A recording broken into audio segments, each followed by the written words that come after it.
Have you ever met someone who claimed to be the reincarnation of a divine being? Have you ever wondered what drives a person to declare themselves as a Buddha returned, and what truly happens when others begin to believe it? What if the cost of such a claim is not reverence, but tragedy?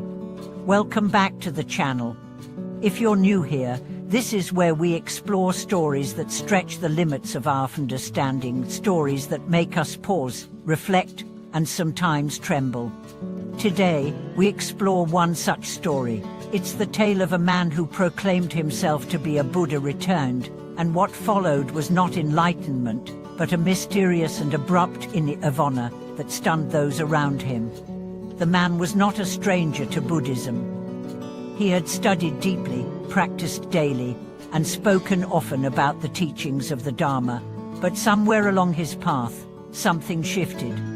Slowly, his words began to bend inward. No longer were they about the universal truth. They became centered on himself. One day, he announced to his followers, "I am not just a student. I am the Buddha come again." It wasn't said with irony or metaphor.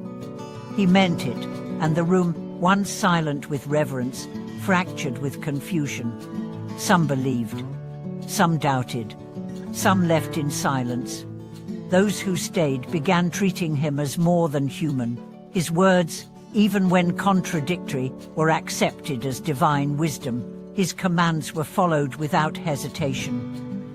His presence was seen as sacred, but those closest to him noticed something else. He stopped listening. He no longer sought feedback. He dismissed questions as tests of faith. He declared his choices as cosmic necessity. The very humility that once marked his presence began to vanish, and in its place grew a subtle but dangerous pride. This is not a story of good versus evil. It's far more subtle and far more chilling, because it's a story of spiritual inflation.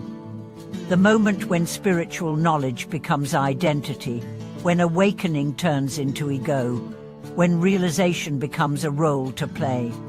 The elders in the region, those with decades of disciplined practice, warned quietly. No true Buddha proclaims himself as one. A flame does not say, "I am fire."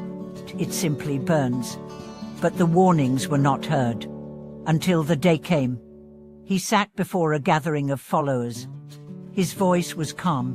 He said, "The Buddha has completed his work." This form shall now dissolve. Hours later, he was found in seated posture, calm, dead.